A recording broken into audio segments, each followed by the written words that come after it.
Hello viewers, আসসালামু আলাইকুম। Welcome back to my channel flavour Bangla. আজকে আপনাদের জন্য নিয়ে এসেছি ইফতারের খুবই জনপ্রিয় ও সুস্বাদু একটি আইটেম, হালিম। হালিম কিভাবে ঘরে খুব সহজভাবে তৈরি করা যায় এবং কিভাবে হালিম মিক্সার একবারে তৈরি করে 1 মাসের মতো সংরক্ষণ করা যায়, সেই পদ্ধতি আজকে আপনাদের সাথে শেয়ার করব। আর বাইরে থেকে হালিম কিনে খেতে হবে না, ঘরেই স্বাস্থ্যসম্মতভাবে আপনি এই হালিম তৈরি করে নিতে পারবেন। আর বারবার হালিম মিক্সার তৈরিও করতে হবে না, একবার তৈরি করে পুরো মাস জুড়ে সংরক্ষণ করতে পারবেন। সবার কাছে অনুরোধ রইল রেসিপিটি শুরু থেকে শেষ পর্যন্ত দেখার জন্য, এবং প্লিজ আমার চ্যানেলটিকে সাবস্ক্রাইব ও শেয়ার করে রাখবেন। প্রথমে হালিম তৈরির মশলা তৈরি করে নেব। এই মশলাতে আমি প্রথমে 4 টেবিল চামচ জিরা,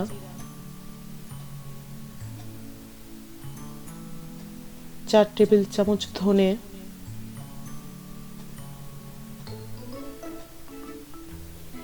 4 টেবিল চামচ কালো গোলমরিচ,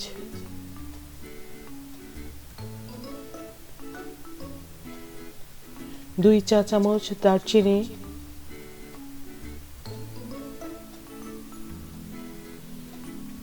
4 টেবিল চামচ মৌরি,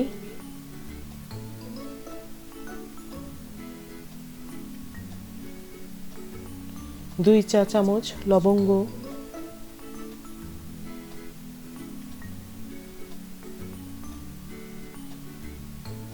2 চা চামচ এলাচ,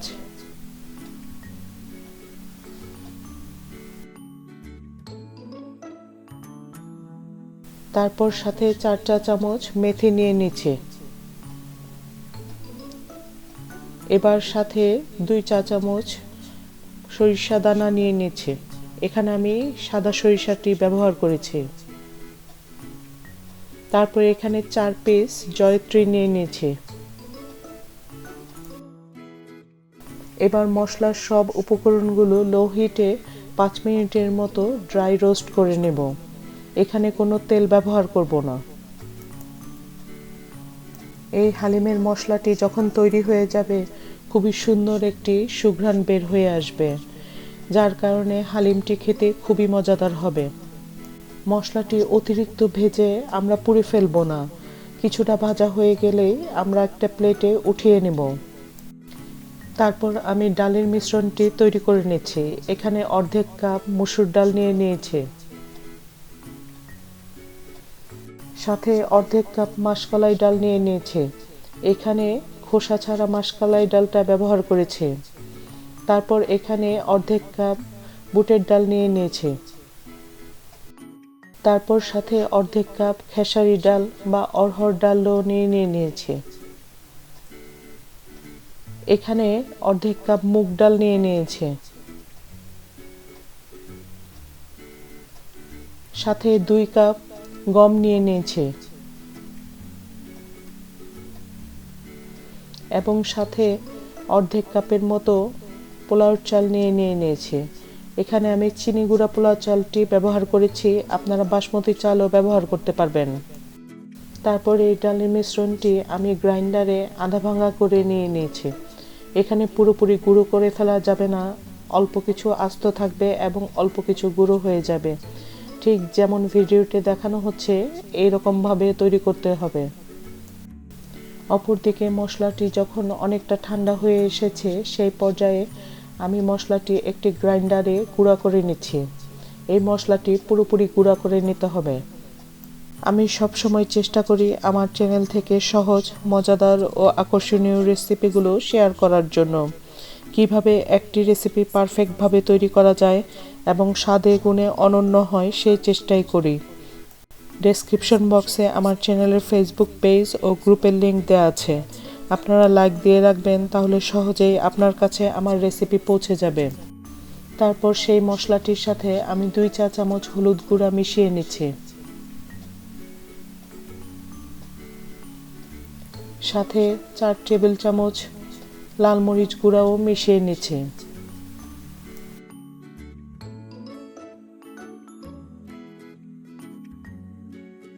এবং এই মশলার সাথে 1 চা চামচ বিট লবণ মিশিয়ে নিচ্ছি।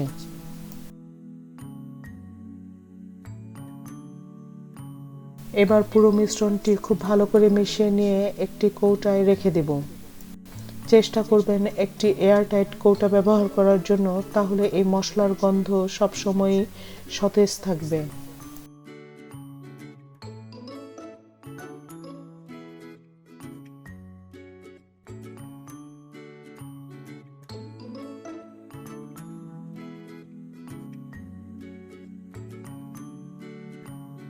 দেখেন, এখানে হালিম তৈরির জন্য প্রিমিক্স ডালের মিশ্রণ ও মশলাটি পুরোপুরি তৈরি।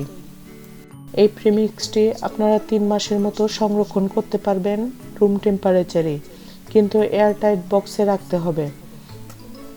এইভাবে তৈরি করলে আর বাইরে থেকে রেডিমেড প্রিমিক্সও কিনতে হবে না, বা বাইরে থেকে হালিমও কিনে এনে পরিবেশন করতে হবে না। আপনি ঘরেই তৈরি করতে পারবেন খুব সহজেই। তারপর হালিম তৈরির জন্য আমি ডালের মিশ্রণ থেকে 2 কাপ নিয়ে নিয়েছি। একটি হাঁড়িতে আমি কিছুটা পানি ফুটিয়ে নিয়েছি এবং চুলার তাপ বন্ধ করে দিয়েছি।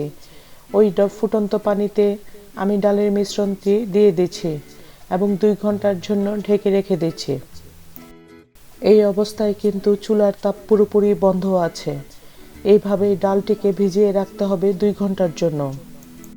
অপরদিকে একটি হাঁড়িতে আমি অর্ধেক কাপ তেল দিয়ে দিচ্ছি, সাথে কয়েকটি এলাচ ও দারচিনি দিয়ে ভেজে নিচ্ছি। এবার সাথে 2 কাপ পেঁয়াজ দিয়ে খুব ভালোভাবে ভেজে নিচ্ছি। আমার চ্যানেলে বিভিন্ন রকমের ইফতার, স্ন্যাক্স, মেইন ডিশের ও ডেজার্টের রেসিপি রয়েছে, আপনারা দেখে নিতে পারবেন। আশা করছি আপনাদের কাছে আমার প্রতিটি রেসিপি খুব ভালো লাগবে। পেঁয়াজ ভাজার সময় আমি 1 চা চামচ লবণ দিয়ে দিচ্ছি। এই লবণ এই পর্যায়ে দেওয়ার ফলে পেঁয়াজটা খুব দ্রুত নরম হয়ে যায়। সেক্ষেত্রে পেঁয়াজ ভাজার জন্য সময় খুবই কম লাগে।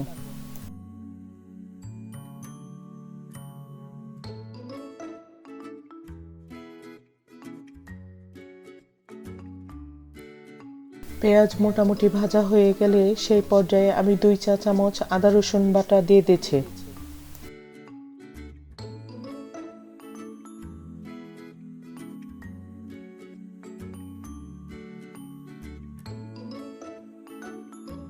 এবার একে একে অন্যান্য মশলাগুলো অ্যাড করে দিচ্ছি।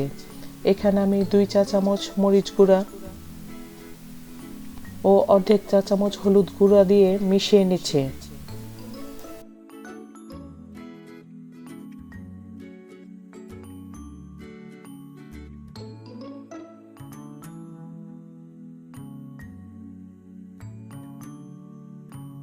তারপর এখানে 1 চা চামচ জিরা গুঁড়া দিয়ে দিচ্ছি। আমি সাধারণত হলুদটা একটু কম ব্যবহার করি, যেন তরকারির রংটা বেশ সুন্দর হয়। তারপর অর্ধেক কাপের মতো পানি দিয়ে খুব ভালোভাবে কষিয়ে নিচ্ছি। মশলাটিকে ভালোভাবে কষিয়ে নিলে পরবর্তীতে মাংস রান্না খুবই মজাদার হয়। সাধারণত আমার যে কোনো কারিতে আমি ধনে ব্যবহার করি না। ধনে ব্যবহার করলে আমার কাছে মনে হয় তরকারির রংটা একটু কেমন যেন হয়ে যায়। এজন্য স্বাদের কোনো পরিবর্তন হয় না, কিন্তু যেখানে ব্যবহার করতেই হবে তখন আমি ব্যবহার করি ধনেটা। এখানে মশলা খুব ভালোভাবে কষানো হয়ে গেলে আমি 3 চা চামচ হালিমের মশলা ব্যবহার করছি। তারপর দিয়ে খুব ভালো করে নেড়ে নেড়ে কষিয়ে নিচ্ছি। এই মশলাটি 2 মিনিটের মতো কষানো হয়ে গেলে আমি 1.5 কেজির মতো গরুর মাংস দিয়ে দিচ্ছি। আমি এখানে হাড় চর্বি সহ গরুর মাংস ব্যবহার করেছি এবং গরুর মাংসগুলো খুব ছোট ছোট করে কেটে নিয়েছি। আমি এখানে বিফ হালিম তৈরি করছি, আপনারা চাইলে মাটন বা চিকেন দিয়েও এই হালিম তৈরি করে নিতে পারবেন। আমার পরিবারের কাছে বিফ হালিমটাই বেশি প্রিয়, তাই আমি এই বিফ হালিমই তৈরি করে দেখাচ্ছি আপনাদের। শুধুমাত্র প্রিমিক্সটা তৈরি করে রাখলেই হবে, আপনি আপনার পছন্দ মতো যে কোনো রকমের হালিম তৈরি করে নিতে পারবেন। দেখেন, এখানে কিন্তু মাংস রান্নার জন্য আমি আর কোনো পানি ব্যবহার করিনি। মাংস থেকে যেই পানি বের হয়েছে সেই পানি দিয়ে খুব ভালোভাবে মাংসটি রান্না হয়ে গিয়েছে। মাংসর কোয়ালিটির উপর আপনার রান্নাটি নির্ভর করবে যে আপনাকে পানি দিতে হবে কি হবে না।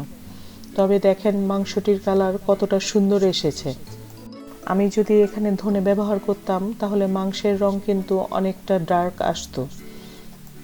মাংস রান্নাটা 80% হয়ে গেলে আমরা ডালের মিশ্রণটি দিয়ে দিচ্ছি। ডাল ভিজিয়ে রাখার ফলে ডাল কিন্তু অনেকটাই নরম হয়ে গিয়েছে আগে থেকে। এখন মাংস ও ডাল একসাথে রান্না করে নেব। রান্না শেষ হলে ডাল ও মাংস একসাথে পরিপূর্ণভাবে সিদ্ধ হয়ে যাবে।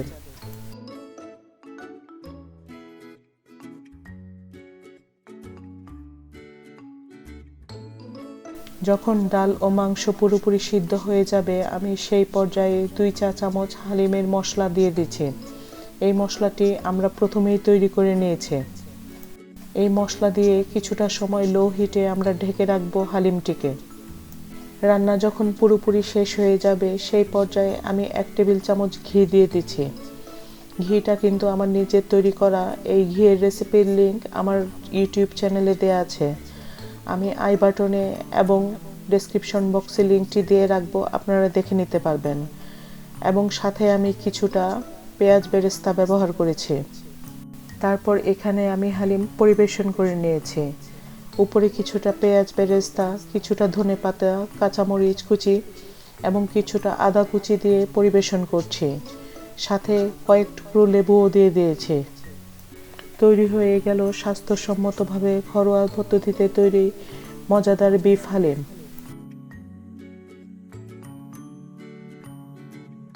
আজকের ভিডিও রেসিপিটি যদি আপনাদের কাছে ভালো লেগে থাকে তাহলে প্লিজ লাইক, সাবস্ক্রাইব এবং শেয়ার করবেন আমার চ্যানেলটিকে। পরবর্তী ভিডিওর নোটিফিকেশনের জন্য পাশে থাকা বেল আইকনটিতে ক্লিক করে রাখবেন। আজকের মতো এখানেই শেষ করছি। সবাই ভালো থাকবেন, সুস্থ থাকবেন। আল্লাহ হাফেজ।